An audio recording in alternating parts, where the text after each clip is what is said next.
Olá, paz! Tudo bem? Seja muito bem-vindo, seja muito bem-vinda. Se você não me conhece, eu me chamo Rosalira dos Santos e este é o canal Ame Sua Sensibilidade. Ele é um espaço para você que é uma pessoa altamente sensível encontrar informações sobre o traço e dicas para lidar melhor com a alta sensibilidade no seu dia a dia.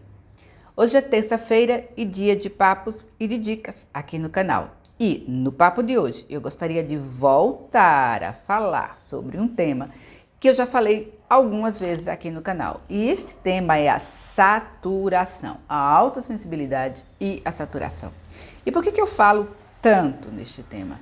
Porque a saturação é um risco, é um perigo que ronda todas as pessoas altamente sensíveis, em particular aquelas que não sabem gerir o traço da alta sensibilidade. A pessoa pode não gerir o traço por não saber que é altamente sensível e tudo que isso traz junto, ou embora sabendo que é altamente sensível, não saber como fazer para gerir o traço da alta sensibilidade. Com isso, ela pode realmente se tornar vítima do estresse crônico, que traz consigo a saturação e as suas consequências. E são muitas as consequências. Há consequências, por exemplo, sobre a sua memória, sobre o seu humor, sobre o seu sono, sobre o seu apetite, sobre o seu peso, enfim. Há todo um conjunto de consequências, eu chamo de cortejo maléfico, que acompanha a saturação. E por isso que é tão importante aprender a gerir o traço da autossensibilidade para evitar que a gente passe a viver num estado habitual de estresse, que não é incomum entre as pais. E isso leva pouco a pouco à saturação.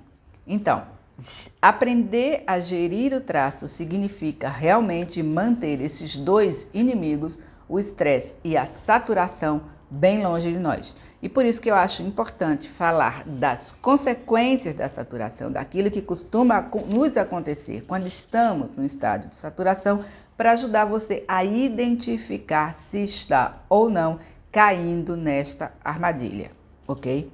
Bom, e a primeira consequência que eu queria trazer aqui, o primeiro sintoma, na verdade, que você pode estar em estado de saturação, é a dificuldade em se concentrar e em prestar atenção. Isto por quê?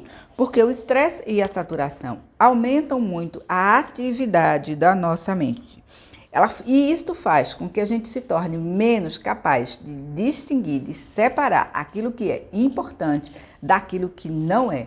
Com isso, a nossa atenção se dispersa, como se a gente estivesse tentando ir em todas as direções ao mesmo tempo, gerando um estado constante de aceleração e de ansiedade. E esta é a segunda consequência, é um estado de alerta constante. Você passa a viver com as antenas ligadas, Isto por quê? Porque o estresse faz com que você comece a secretar altos níveis de cortisol, que tem a ver com o sistema límbico e com a amígdala. A amígdala é a parte do nosso cérebro que tem, entre outras funções, aquela de nos alertar para o perigo. E, com isso, a gente pode ficar extremamente ligado. Veja, a amígdala das pais costuma ser mais responsiva. Alguns estudos que foram feitos usando ressonância magnética comprovaram que há uma atividade maior das amígdalas das pais. Se você juntar isso com o aumento do cortisol, você vai ter esse estado de crispação, esse estado de alerta constante.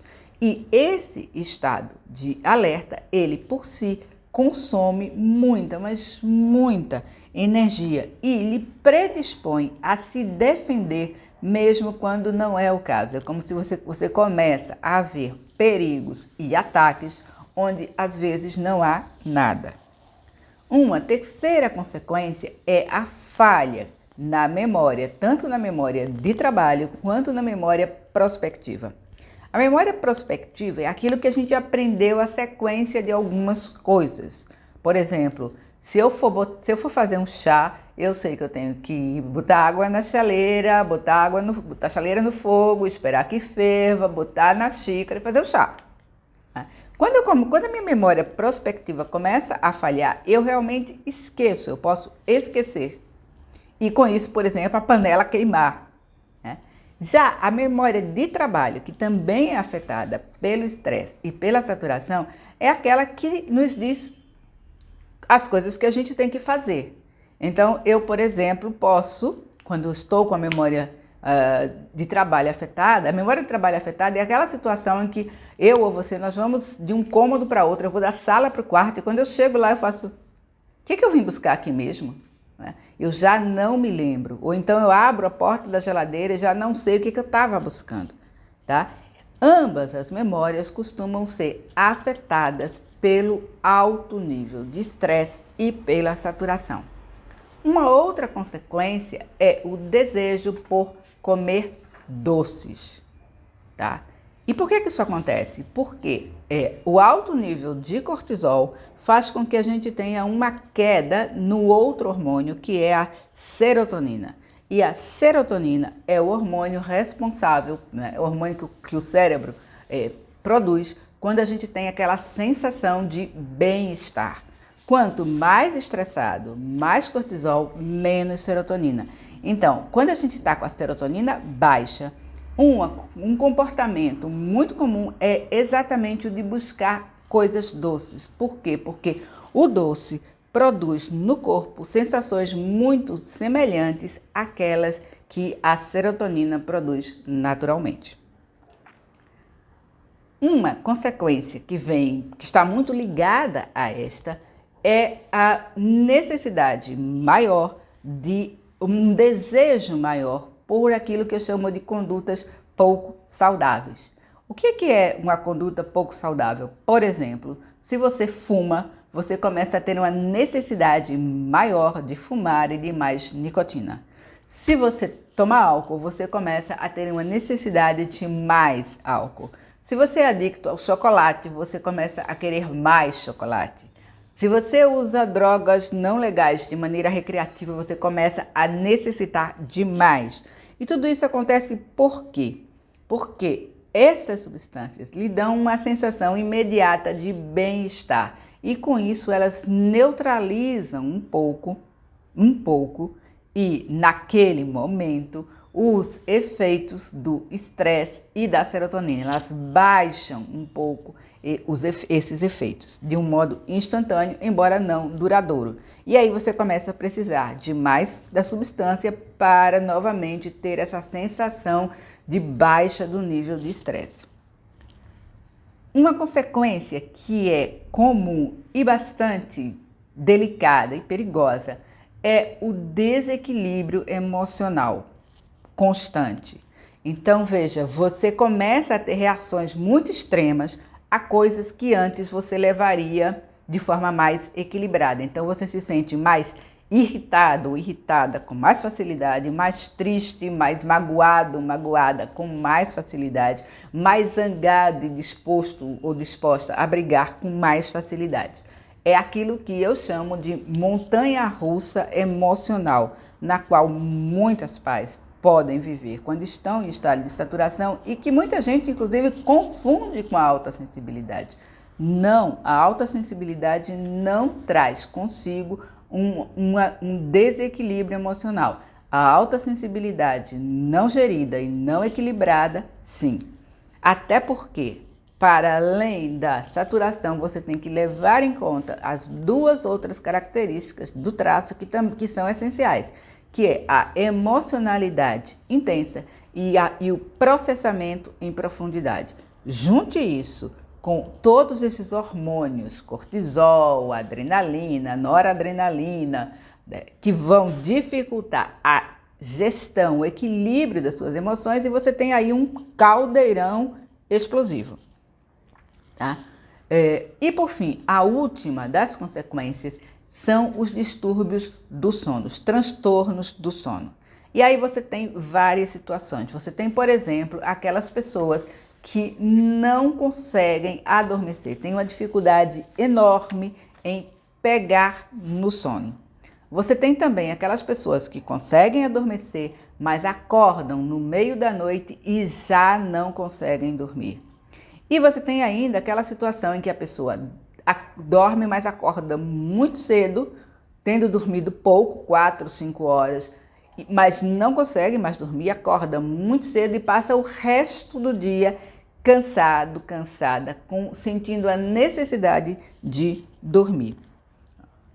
E tudo isso devido ao estresse crônico e à saturação. Então, essas são apenas algumas das consequências dessa situação e isso é muito grave, porque a tendência, caso você não intervenha, é lhe levar à queda do cortisol. O cortisol primeiro sobe, depois você já não consegue produzir e as glândulas adrenais entram em falência e você sente um cansaço até para levantar o braço, né?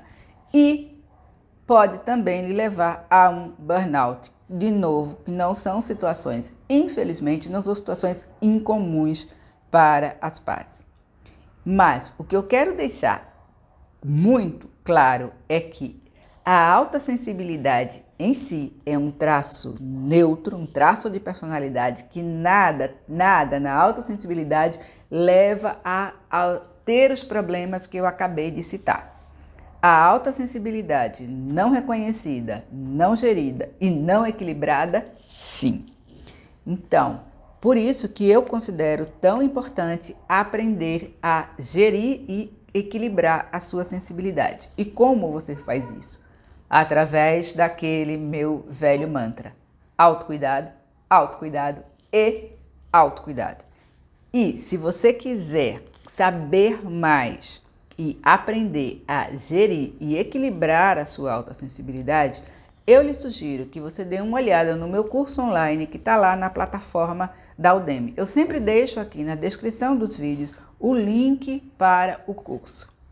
Você pode clicar nesse link, ir até a plataforma da Udemy, ver o programa do curso, assistir as primeiras aulas que estão lá disponibilizadas de forma gratuita e aí você pensa se o curso é para você ou não. O mais importante é que, independente da maneira como você faça, você aprenda a gerir a sua sensibilidade de forma constante e personalizada. E por que constante e personalizada? Constante porque, embora não seja algo difícil, a gestão da autossensibilidade tem que ser incorporada na sua rotina. Tem que ser algo que você faça todo santo dia, ou toda semana, ou todo mês, como for. Tem a ver com a sua alimentação, tem a ver com o seu sono, tem a ver com a quantidade de água que você ingere, tem a ver com a quantidade de exercícios, com o tipo de exercício que você faz, tem a ver com o seu lazer, tem a ver com as pausas no trabalho, tem a ver com o gerenciamento do estresse, tudo isso. Tudo isso integrado e tudo isso como parte da sua rotina. E por que é personalizado? Personalizado porque a autossensibilidade se expressa de maneira diferente em cada pessoa. Os estímulos que são agressivos para mim podem não ser para você. Os gatilhos de estresse que eu tenho podem não ser os mesmos que os seus. E, além disso, isso tem que se encaixar na rotina de vida de cada um de nós. Então, a gestão da autossensibilidade e o autocuidado será diferente, por exemplo, para um pai ou uma mãe que tem um bebê pequeno, será diferente para um estudante que trabalha durante o dia e estuda à noite, será diferente para uma pessoa mais velha. Então é necessário que você tome a responsabilidade sobre o seu traço, conheça o traço, conheça a maneira como ele se expressa em você e com isso você conheça as ferramentas que são importantes para gerir cada aspecto da autossensibilidade e com isso você cria a sua própria rotina de autocuidado. Como eu disse, para fazer isso, você pode conhecer o meu curso, você pode buscar uma outra ferramenta, livros, sites, isso não importa. O que importa é que você crie a sua própria rotina e com isso você aprenda a gerir a sua sensibilidade e mantê-la equilibrada para evitar cair na armadilha da saturação, ok? Bem, paz, este foi o Papos e Dicas dessa terça-feira. Como sempre, eu espero que o conteúdo tenha lhe sido útil. Como sempre, também eu lhe peço que, se você gostou, clica no botão que aparece aí embaixo, assina o canal, aciona os sininhos o sininho para receber as notificações. E também, como sempre, se você conhece uma pessoa altamente sensível que anda por aí se arrastando, com dificuldade de concentração, com dificuldade na memória prospectiva, com dificuldade para equilibrar as suas emoções, etc. Por favor, compartilhe este vídeo e me ajude a difundir informação de boa qualidade sobre a alta sensibilidade aqui no Brasil. Muito obrigada por ter me assistido, beijos e bênçãos e até a próxima. Tchau!